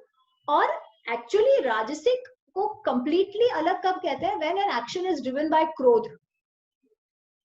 मैंने ये तो अच्छा ये किया कि अच्छा नहीं मुझे ज्ञान अर्जित करना है, उसके लिए मैं XYZ करूंगी. ठीक है. अब जब मैं गुरु के पास जाती हूँ या किसी टीचर के पास जाती हूँ, या मुझे ऐसा है कि मुझे केवल IIM से करना है और मुझे IIM से एडमिशन नहीं मिला, देन आई बिकम अरे लाइक ये क्या है फलाना ठिकाना, you know, I am angry on my class, जो टीचर के कारण you know where I was studying या who was helping me prepare, मैं उनको जाके ये करूँ, मैं घर पे चिल्लम चिल्ली करूँ, not able to deal with failure, and in that I end up doing something. So that will be basically a सात्विक इंटेंशन which actually made, जिसके कारण क्रोध आया, और क्रोध के कारण then I ended up doing something wrong. ठीक है. जैसे हमने actually we had seen this कि जैसे अटैचमेंट होने लगता है तो कामात् संजायते क्रोध. पहले तो सिर्फ डिजायर था. Now Dzire could be sattvic rajasic tamasic. If it is not fulfilled then उससे क्रोध आता है. जब क्रोध आता है तो फिर क्या होता है? क्रोध के कारण मेरी स्मृति भ्रम हो जाता है. मुझे आई डोंट थिंक क्लियरली. स्मृति भ्रम होने से क्या होता है? मुझे डेल्यूजन हो जाता है, सम्मोहन हो जाता है. उससे क्या होता है? बुद्धि नाश हो जाता है, और बुद्धि नाश से डिस्ट्रक्शन होता है. We had seen that in the second या आई थिंक थर्ड चैप्टर कहीं तो. तो basically how do we deal with the situation and how do we react to it, उसमें we go through this entire sattva rajas tamas का manifestation, so to say, at any point in time. अब for example, ठीक है, हम यहाँ बात कर रहे हैं, आपने कुछ प्रश्न पूछा अच्छे से, मेरा इंटेंशन भी अच्छा है कि मुझे सही में ये देना है, पर कुछ तो आपने कह दिया and I start you know कि अरे मेरे को ऐसे कैसे बोल दिया, how can you question me like that. So वैसे it was a sattvic thing, but my reaction to it made the whole thing rajasic. And the rajasic पना might not even have been because anything happening here. मेरे मन में कुछ और चल रहा हो, मुझे किसी और बात का बुरा लग रहा हो, वो क्रोध यहाँ निकल गया. So any situation can be converted in, or rather depending on how we are at that point in time, can exhibit in different ways. Does that sort of answer your question? जी जी, अब समझ में आ गया. Okay. But I think chapter can I just ask there, Ami? I mean, is there any example जहाँ पे तामसिक was actually सात्विक में convert हो गया? Like, you know, we've gone through a lot of examples where sattvic gets converted into this, and that's like amply very well understood. But the other way around, like, you know, rajasic or tamasic which got converted into sattvic types. नहीं, वो तो सिर्फ ज्ञान से ही हो सकता है. Okay. अब उसका fallout दृष्टि would have been, मतलब unexpectedly कुछ अच्छा हो जाए, that's a different thing. Okay. But it's a, how do I say, because intention ही जब खराब हो तो भले ही काम अच्छा किया हो, it still remains the same. जैसे हम दान की बात करें, तो दान दिया और भले ही वो गाय कम दूध दे रही हो, जिसके पास कुछ नहीं था, उसके लिए वैसे देखा जाए तो थोड़ा तो फायदा हुआ in that sense. So even if it is helpful to whoever it is given to, for the giver it is still tamasic, because उसका intention इसमें matter करता है. और वो change जो है वो तो केवल जब करने वाले को जब ज्ञान होगा, इंट्रोस्पेक्शन होगा, तभी चेंज हो सकता है. So you will still move from tamasic towards sattvic, but that happens only through awareness and ज्ञान. पर हम लोग के सामने आता है, आई थिंक अंगुली माल का है या किसका, आई एम नॉट रिमेम्बरिंग, मरा मरा मरा मरा जो है वो राम राम राम में कन्वर्ट हो जाता है. How do we look at it? So My question was exactly like this, same, just to add on to, sorry to jump in between, क्योंकि कभी कभी ऐसा होता है कि अच्छा काम करते करते करते आपकी नीयत भी अच्छी हो जाती है. So how do you look at that? Same. हाँ, तो वही ना, जब उसने राम राम राम बोला, मरा मरा मरा जब हुआ, तो अगर उसे अवेयरनेस नहीं होती कि वो राम राम राम में हो गया है, और दूसरा क्या है, ही वाज चैंटिंग, राइट? आप तो मंत्र ये करते हैं, तो anyways that starts clearing your brain and your mind, और अवेयरनेस अपने आप से ही आने लगता है, बिकॉज वो आपका जो prefrontal cortex, to put it little simplistically, starts becoming stronger, और आपकी इमोशंस पे आपका कंट्रोल आने लगता है. So the activity of chanting was actually taking him towards the Jnana Marga by bringing his emotions in control, by bringing his outburst into control. और जब ज्ञान आने लगता है ना, तो आप खुद से इंट्रोस्पेक्ट करने लगते हो, आपको खुद को लगने लगता है कि यार ये जो है वो गलत है. So the ज्ञान still has to come. Now that could come through activities which we are doing, counselling, therapy, ये सब जो है. जैसे उन्होंने अभी एक एग्जांपल दिया, वो ओसीडी वाला जो लड़का है ना, तो there was an intervention, but what did that intervention do? It gave him a ज्ञान, a spark. Now if he is able to hold on to that spark, तो वो सात्विक तौर पे चला जा सकता है, बिकॉज उसका इंटेंशन तो अच्छा है ना, कि भाई मुझे अच्छा काम करना है. सिर्फ वो बहुत ओवरबियरिंग हो रहा है, जिसके कारण वो तामसिक इसमें हो गया. बट जब ज्ञान उनको आ गया, या जो स्पार्क उसमें हुआ, अभी he will now start thinking, and then it can come back to somewhere else. So it is still the ज्ञान का प्रोसेस. अभी वो योग के कारण, जो कैसे कहते हैं कि ज्ञान, कि ये ज्ञान कैसे आता है, वो कंट्रोल कैसे आता है, उसके लिए पीपल से योग, मेडिटेशन, चैंटिंग, ये सब आपको उस तरफ ले जाता है. बेसिकली आपका जो एमिगडालिक, ये जो मेंटल ये है, उसको कंट्रोल करने लगता है, इमोशंस को कंट्रोल करने लगता है.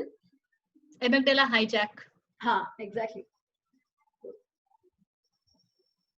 ओके.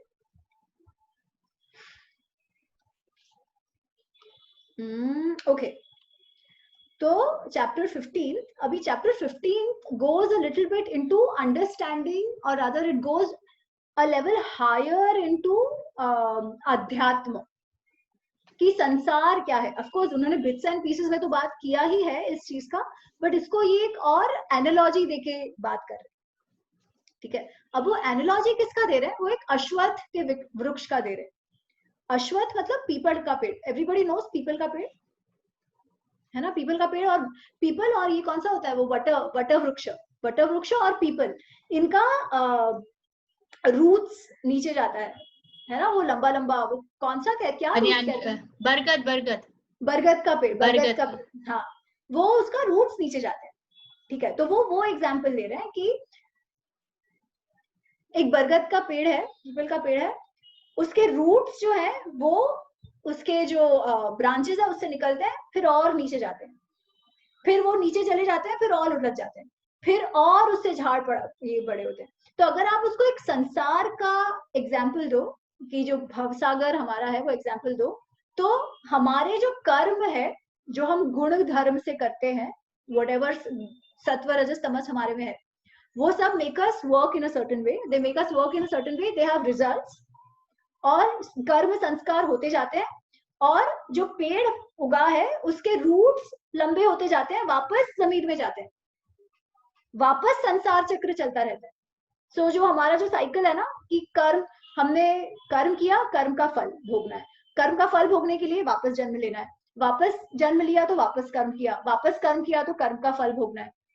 तो वो जो साइकिल है वो चलते रहता है. और इसके लिए he gives this example of a बरगद का पेड़, कि गुणों धर्म के कारण, क्योंकि वो जो रूट्स है, वो तो एक पेड़ जो बड़ा हुआ है उसी से नीचे आ रहे हैं ना, हवा में तो नहीं आ रहे, तो उससे नीचे आ रहे हैं, वापस उलझ जा रहे हैं, वापस जमीन में जा रहे हैं, और उससे और पेड़ होते जा रहे हैं, या और बड़ा वो होता जा रहा है पेड़, और वो इतना बड़ा हो जाता है कि उसका एक्चुअल रूट कौन सा था और नया रूट कहाँ से आया, ये पता ही नहीं चलता है. फिर वो इतना विशाल हो जाता है. और इस पेड़ को आप इससे बाहर कैसे निकलो, जो हम कहते हैं कि मोक्ष, लास्ट टाइम हम बात कर रहे थे कि वो मोक्ष कैसे प्राप्त करो, बिकॉज जब तक आप वो साइकिल में हो, ठीक है, तब तक सुख दुख ये सब तो चलते ही रहेगा, गुस्सा भी आएगा, सुख भी होगा, दुख भी होगा, ज्यादातर दुख ही होगा. सुख हो तब तक तो हमको कोई प्रॉब्लम नहीं होता है, तब तक तो हम अध्यात्म वगैरह का भी सोचते नहीं, जब दुख होता है तब सोचते हैं. तो इसमें से बाहर ही कैसे निकलो, हम उसी में उलझ जा रहे हैं. दुख है, वी रिएक्ट, वी रिएक्ट, उसके कारण और उसका गलत असर होता है हम पर।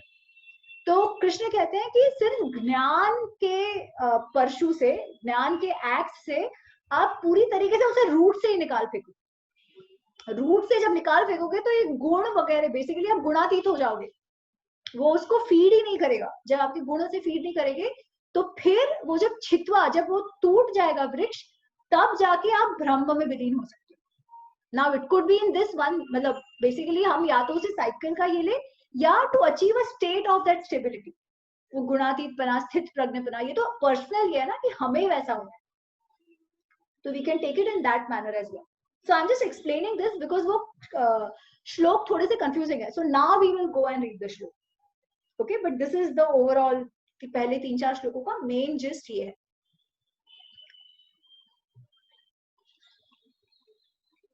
Okay, chapter 15. श्री भगवान उवाच उधर्व मूलम अधः शाखम अश्वत्थम प्राहुर अव्ययम छंदासि यस्य पर्णानि यस्तम वेद स वेदिवत। उधर्व मूलम अधः शाखम अश्वत्थः।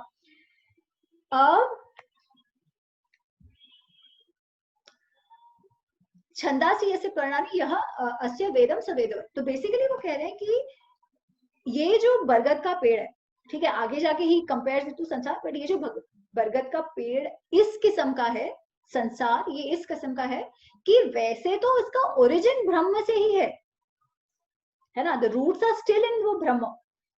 ब्रह्म को जब कामना हुई तभी उसने संसार बनाया। तो उधर्व मूलम, वो उसका जो ऊपर से रूट्स है, उधर्व is up, so the roots come from up, and adhah shakha जो ब्रांचेस है वो नीचे है। Now we can't see the ऊपर वाला मूल बिकॉज वो ब्रह्म से आया है। एंड देन ही सेज कि इसके जो पर्ण, जो लीव्स हैं, वो एक्चुअली वेद है, कि ये वेद है जो उसको प्रोटेक्शन प्रोवाइड करते हैं, ठीक है। अच्छा, अब वेद में हमने तभी देखा we have 2 parts, we have ज्ञान कांड ऑल्सो एंड वी हैव कर्म कांड ऑल्सो। कर्म कांड जो है वो हमें रिसोर्स और ये सब, रिसोर्स, कन्वीनियंस, ये सब देता है, बट अगर हमको मुक्त होना है तो ज्ञान कांड इज इंपॉर्टेंट। सो दिस पर्ण, जो वेद, जो पर्ण उसके है, ये वेद है जो हमको चाहो तो कर्म में भी लगाते हैं, चाहो तो ज्ञान में भी लगाते हैं। ओके, तो this he is given an example. Then he says अधश्च उधर्व प्रसृता तस्य शाखा गुणा प्रवृद्धा विषय प्रवाला अधश्च मूलानि अनुसंततानि कर्मानुबंधानि मनुष्य लोके। अब ये जो पीपल का पेड़ है, संसार रूपी पीपल का पेड़ है, उसका ओरिजिन तो उधर्व मूल से है, तो मतलब ऊपर से उसका रूट है जो ब्रह्म से तो लगा ही हुआ है, बट देन वो जैसे नीचे आता है तो उसकी जो शाखाएं हैं वो हर तरफ फैल जाती है। इट स्टार्ट्स, शाखा और ब्रांचेस उसके जो है वो फैलने लगता है, फैलने लगता है, फैलने लगता है। फिर क्या होता है, गुणा प्रवृद्धा विषय प्रवाला, जो प्रकृति के गुणों के साथ उसका सम्मिलन हो जाता है, सत्व रजस तमस, और वो और बढ़ने लगता है, प्रवृद्धा, और उसकी वृद्धि होने लगती है। It is fed by the गुणा। फेड बाय द गुणा मतलब क्या, गुण के कारण हम, गुण के कारण हमारा सर्टेन काम होगा, काम के कारण सर्टेन कर्म करेंगे, कर्म करेंगे तो फल करेंगे, इस तरीके से वो वृक्ष बड़ा ही होते जाएगा। विषय प्रवाला, विषय प्रवाला मतलब बड्स, ऑफ न्यू शूट्स, जो हम कहें उस तरीके से। विषय, विषय मतलब ऑब्जेक्ट्स ऑफ सेंसेस, अच्छा खाना, अच्छी सुगंध, अच्छा फील होना, ये सब, everything that gives me that pleasure of my senses, all those objects are the buds. उसका मतलब क्या कि I get attached into those, और फिर वापस आई एक्ट, वो बिकॉज ऑफ दैट अटैचमेंट, उस अटैचमेंट का और गुण के कारण फिर again it feeds into the ped and again it keeps growing. Once it starts growing, ये तो पीपल का पेड़ है, तो और क्या होता है, उसकी जो मूल, जो रूट्स हैं वो निकलने लगते हैं, और वो रूट्स कहाँ जाते हैं, जमीन में, जो उसके एरियल रूट्स जो है, रूट्स जमीन में जाते हैं, फिर क्या करते हैं, मुझे कर्म के बंधन में बांधते ही जाते हैं। They go down and again they tie me. They tie me, फिर और क्या होगा, वापस वही का वही, you know there will be more trees, it keeps getting bigger and bigger and bigger, because उसकी शाखाएं भी हर तरफ फैली हुई है, उसके रूट्स भी बढ़ते जा रहे हैं, मेरे कर्म के कारण मुझे फल भी मिल रहा है, मेरे गुण भी बदलते जा रहे हैं, and it keeps feeding into that way. Then he says, तीसरा श्लोक, न रूपस्य इह तथा उपलभ्यते, न अंतो न च आदि न च संप्रतिष्ठा, अश्वत्थम एन सुविरूढ़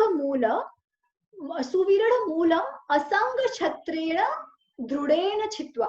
एक्चुअली ये और थर्ड और फोर्थ एक साथ है, तो I read that fourth also.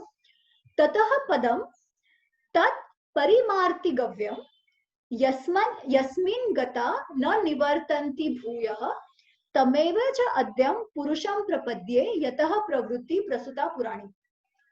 न रूपस्य इहम तथा उपलभ्यते, वो इतना बड़ा हो जाता है क्योंकि उसकी ऑलरेडी रूट्स है, ऑलरेडी शाखा है, ऑलरेडी ट्रंक है, फिर ये एरियल रूट्स भी नीचे जाते हैं, रूट्स भी बढ़ते जाते हैं, शाखाएं भी बढ़ती जाती है, तो इसका आदि और अंत ही नहीं समझ आता. इस संसार का कहाँ से शुरुआत है, कहाँ से अंत है, उसका यही नहीं समझ आता, क्योंकि हम इसमें हम भवसागर कहते हैं, भवर, संसार को भवसागर, भवर मतलब वो वर्ल्ड में हम वर्ल्ड में ही अटक जाते हैं कि कहाँ शुरुआत कहाँ अंत यही नहीं पता चलता. तो इसका क्या करें, तो वो कहते हैं कि इसीलिए इस अश्वत्थ को सुविरूढ़ मूलम, उसके मूलों के साथ, उसके रूट्स के साथ, असंग शस्त्रेण, एक्स के साथ, छित्वा, काट डालो, पूरे का पूरा उसको काट डालो रूट्स के साथ, और असंग शस्त्रेण, असंग मतलब डिटैचमेंट, संग मतलब अटैचमेंट, जो सेम हिंदी में वही है, तुम्हारा मेरा संग, तो साथ which is comes from attachment and असंग is detachment. तो वो वैराग्य से और ज्ञान से उसको तोड़ निकालो. और क्या करो, जब आप तोड़ निकालोगे तो क्या होगा, जो ब्रह्म है, जो एक्चुअल स्वरूप है, जहां से उसका रूट्स इनिशियली शुरू हो रहा है, आपको वो ब्रह्म की प्राप्ति होगी. और एक बार आपको ब्रह्म की प्राप्ति हो गई, एक बार you are in that bliss, तब तो फिर there is no coming back from here. तो आप वो भव सागर से निकल गए, आपको मोक्ष मिल गया, जो हम मोक्ष की बात कर रहे हैं, इस तरीके से वो कह रहे हैं. अच्छा, ये मतलब ब्रह्म बेसिकली कैसा है कि the limited has now become limitless. हम जो लिमिटलेस, बेसिकली हम घड़े में पानी भर लेते हैं, फिर अगर वो घड़े के पानी को वापस समुद्र में या नदी में डाल दे तो फिर वो अलग नहीं हो गया ना, इट बिकम्स वन. तो वही जो हमारा इंडिविजुअल पुरुष आत्मा है वो ब्रह्म में विलीन हो गया. सो दैट इज द मोक्ष that we talk about. Now one is the way to look at it कि वो ब्रह्म में विलीन हो गया, मोक्ष मिल गया. The other way to look at it is कि वो सुख दुख don't impact us anymore, because that is the purpose anyways, right. अगर वो अचीव हो जाता है, दैट इटसेल्फ इज मोक्ष. अम्मी जी, यहाँ पे मुझे एक क्वेश्चन है. So I now understand कि ये state of stability है, so that may not be connected with janam and maran. It is more of इतना stable है कि आप उस तीन गुणों के ups and downs पे नहीं आप जाने वाले हो, and you have this stability is infinity, like infinite time. So आप जन्म और मरण भी लेते हो तो आप में वो नहीं होगा. That okay. Exactly. देखो, जन्म मरण हमको एग्जैक्ट प्रूफ तो नहीं है ना. We say, of course, आजकल वो कहते हैं कि there are some experiments done, people remember. Ekta might even know it better. She does this hypnotherapy जो past lives में भी जाते हैं, योग ज्योतिष में भी वो कहते हैं, है ना. But इवेंचुअली जैसे वो नासीदेय सुक्तम में कहते हैं कि वानवा, क्या मालूम. In spite of that, basically हमको छूटना क्यों है, द होल कॉन्सेप्ट ऑफ छूट जाना भव सागर से, मतलब क्या, सुख दुख के इम्पैक्ट से ही छूटना. तो एज यू सेड राइट, अगर इस जन्म में ही हम वो मोक्ष की प्राप्ति कर ले, if we reach that stage, तो एक तो we will reach that stage. दूसरा, इफ द जन्म मरण प्रोसेस इज स्टिल करेक्ट, अगर वो वैसा ही है जैसा कहा गया है, तो एनीवेज हमारा संस्कार नहीं होगा, हमारा कर्म का फल का संस्कार ही चला जाएगा. और जब संस्कार नहीं है तो जन्म नहीं होगा. तो एनीवेज दे आर रिलेटेड. तो even to get out of it, first इस जन्म में भी या व्हिचएवर जन्म में, वो स्टेट तो लाना ही पड़ेगा.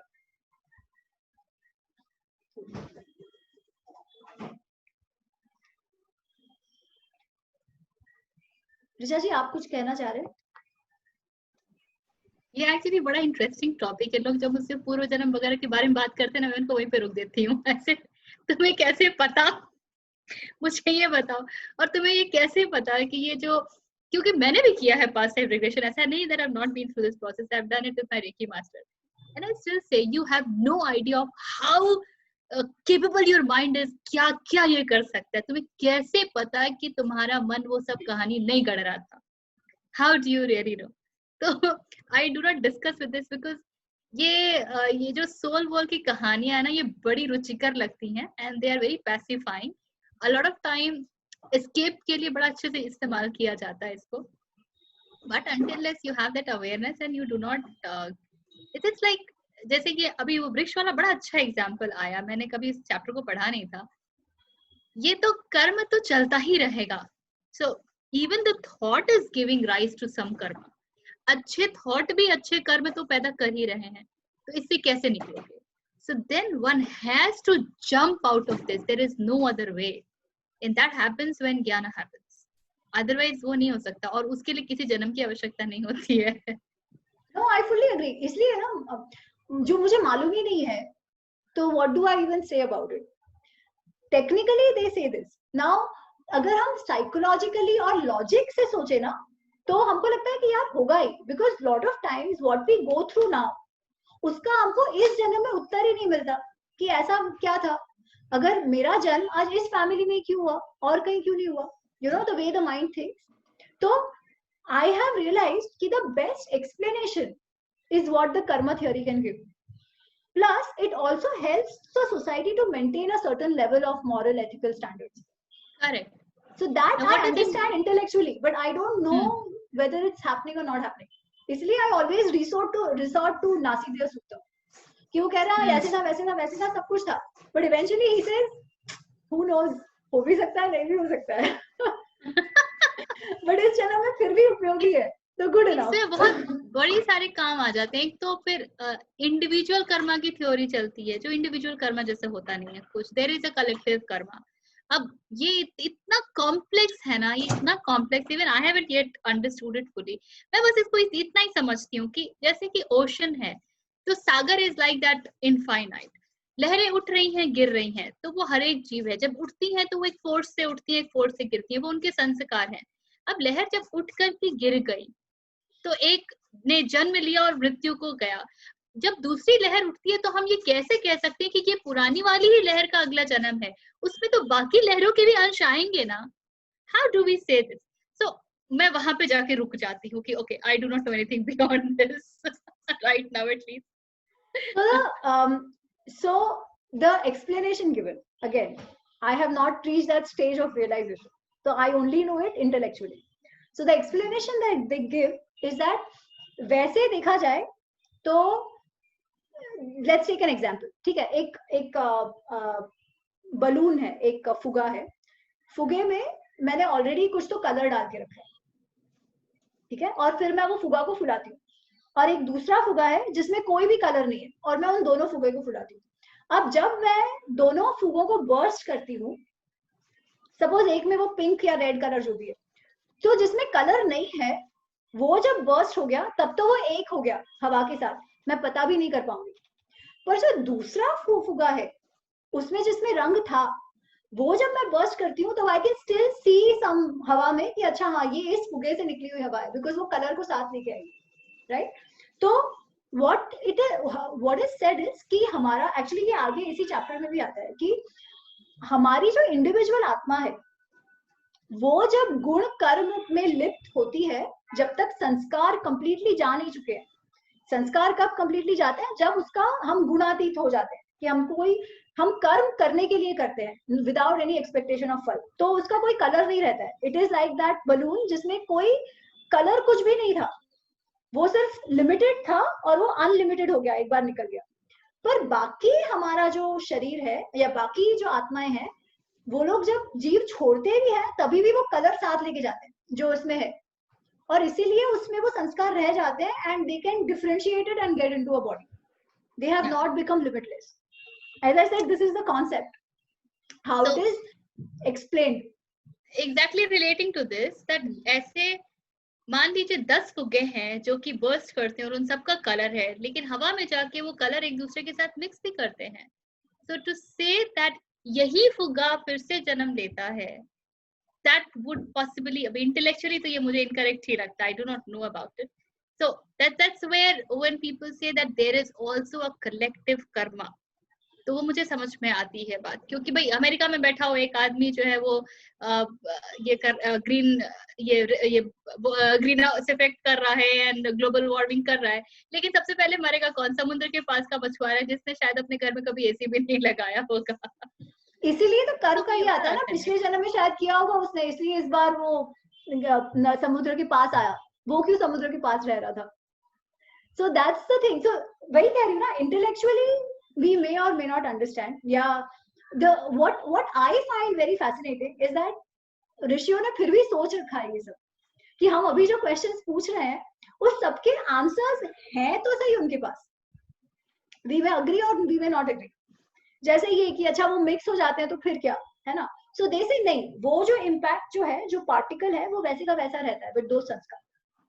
And it probably comes back, जो जैसे भी जिसके साथ उसका ये हुआ. पर what they also say is that इस जन्म में पूरे का पूरा इम्पैक्ट सिर्फ पिछले जन्म का नहीं है. You have an aspect of free will as well. नहीं तो सिर्फ डेस्टिनी हो जाता है ना. तो you have an aspect of free will as well, जहां पे आप अपने कलर को चेंज कर सकते हो और धीरे धीरे कलरलेस लेवल पे जा सकते हो. वो आपके कंप्लीटली आपके और आप ही के इनिशिएटिव पे है. इसीलिए individual karma is still the basis of everything. Collective karma is good to hear, that's what I believe. या कलेक्टिव कर्म इंडिविजुअल कर्म के साथ ही एक्ट हो सकता है. अब जैसे एक वॉर हुआ, उसमें सबने जाके लड़ाई करी, तो it is a collective action. But in spite of that, it is still an individual karma that forms the basis of the collective karma. So there is no escaping the individual karma. Of course, there is no escaping to that, but it's just that people who get into this concept of destiny and karma and ये आत्मा और दूसरी आत्मा and all that, तो वहां पर उसको खंडित करने के लिए then I use it. And probably Buddhism में जो बोधिसत्व का कॉन्सेप्ट आया है कि जब तक घास का आखिरी तिनका भी मोक्ष को प्राप्त नहीं करता है, मैं उस पार नहीं जा सकता. इसमें कहीं ना कहीं कलेक्टिव कर्म की जो है ना वो खुशबू दिखती है. देखो कलेक्टिव कर्म में क्या होता है पता है? हमने जो अभी बात की, मेरे कारण तो कुछ हो ही नहीं सकता, वो ईगोस आ जाता है उसमें. फिर वो बोधिसत्व में हो या कोई भी हो, there is always a rescuer required, which is for example जो Abrahamic religions है, उसमें सबसे बड़ा तो यही है ना कि इंडिविजुअल ये नहीं है कि आप अकेले कुछ नहीं कर सकते. You need Jesus to salvage you, या मोहम्मद आपको चाहिए आपके. अय्या she is the second one, is it? My sister's daughter, they have just arrived, so I have to now go. Okay. अच्छा बुला रहे हैं आप लोग को, आपको? Sir, I have to leave now. अच्छा. चलिए मैं बाकी रिकॉर्डिंग. हाँ जी. ओके. तो उससे रिलेटेड और कोई क्वेश्चन है? We can finish that discussion before I move on. नहीं, राइट? ओके. आई थिंक इसके बाद 4 हो गए ना. हाँ, तो उसके बाद आई विल जस्ट एक्सप्लेन. तो बेसिकली अभी he has started speaking of the Brahma तत्व, कि जो वो पेड़ को तोड़ देता है या एक झटके से काट देता है, वो ब्रह्म में विलीन हो जाता है, उसे वो ब्रह्म की प्राप्ति हो जाती है. अब उसे ब्रह्म की प्राप्ति हो जाती है, फिर क्या? Again the same thing. क्या होता है? 5th श्लोक, निर्मान मोह, नो प्राइड, नो डेल्यूजन, जित संग दोष, अपने इमोशंस पे जो फॉल्स है सब पे उसने जीत लिया है. आध्यात्म नित्य विनिवृत्त कामा, बेसिकली मैं स्पिरिचुअली इंक्लाइंड हूँ, आध्यात्म में हूँ, डिजायरलेसली एक्ट कर रहा है. अगेन सेम थिंग जो हमने पहले देखा, गुणातीत, स्थित प्रज्ञ, योगस्थ. तो ये जब आप ज्ञान से आप काट दोगे वो पेड़ को, तो आप कैसे हो जाओगे? वैसे ही जिसमें सुख दुख आपके लिए सेम है, ड्यूअलिटीज चले जा रहे हैं.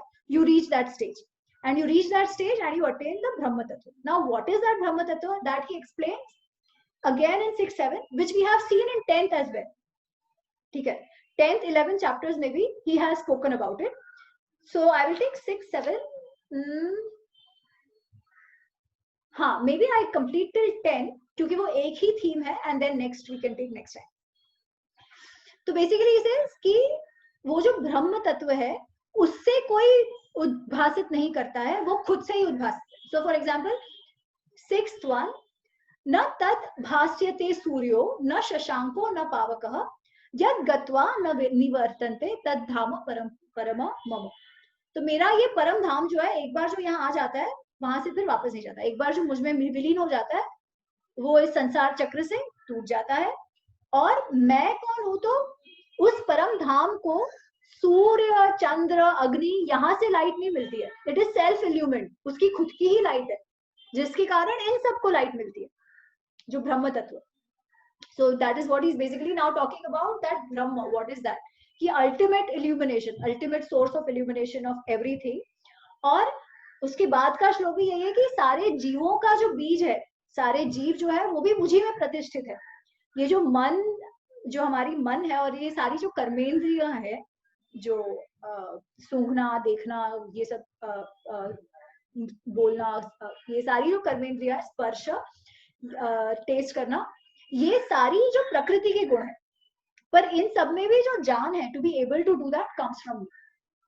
सो he is basically now talking about this same thing कि और जब शरीर निकलता है, सो देन ही सेज 8 में शरीरम यद वापनोति यच्च अपि उत्क्रामतीश्वरः गृहीत्वा एतानि संयाति वायुगंधेव वायुगंधान निवाशयत. बेसिकली सेज जब वो आत्मा जिसके कारण हम लाइफ, हम जो हमारा शरीर काम कर रहा है प्रकृति से मिलके, वो जब निकलती है तो वो क्या करती है?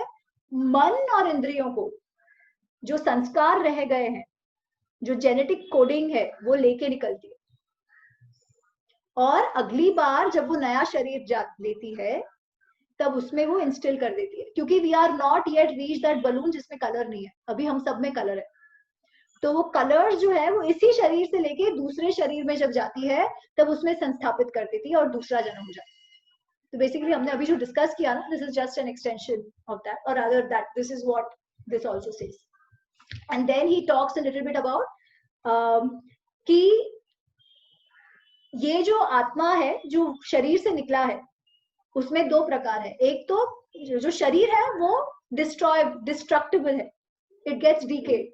जो आत्मा है that is not destructible, but beyond that there is a परमात्मा, परम आत्मा, विच इज बियॉन्ड द आत्मा. और ये जो आत्मा है ये वो परमात्मा का ही अंश है, बट परमात्मा आत्मा नहीं है. आत्मा परमात्मा का अंश है जिस ब्रह्म में हमें विलीन होना. So I think we can stop here and we continue chapter 15 next time. Anything else? Any other question or whatever? Ishani also has to be. Okay, perfect. हाँ हो गया, डन. ओके ठीक है, क्लोज करें.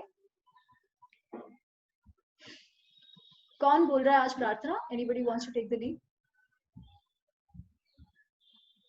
Okay, cool. I'll say the prarthana and then we chant Om together and close. Yeah. So sit in any comfortable position. Om Purnamadam Purnamidam Purnat Purnamuchat Mudachyate Purnasya Purnamadaya Purnameva Vashishyate.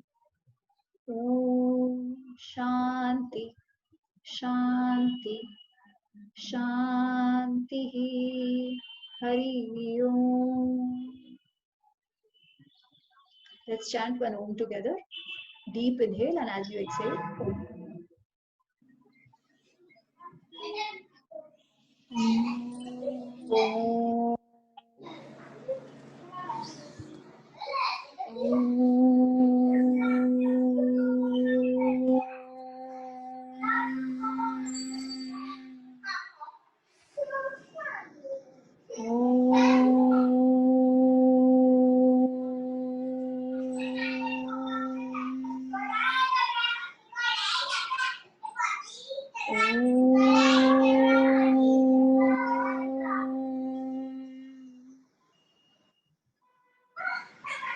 hands together. Rub your hands. अपने चेहरे और आँख पे move कर लीजिए.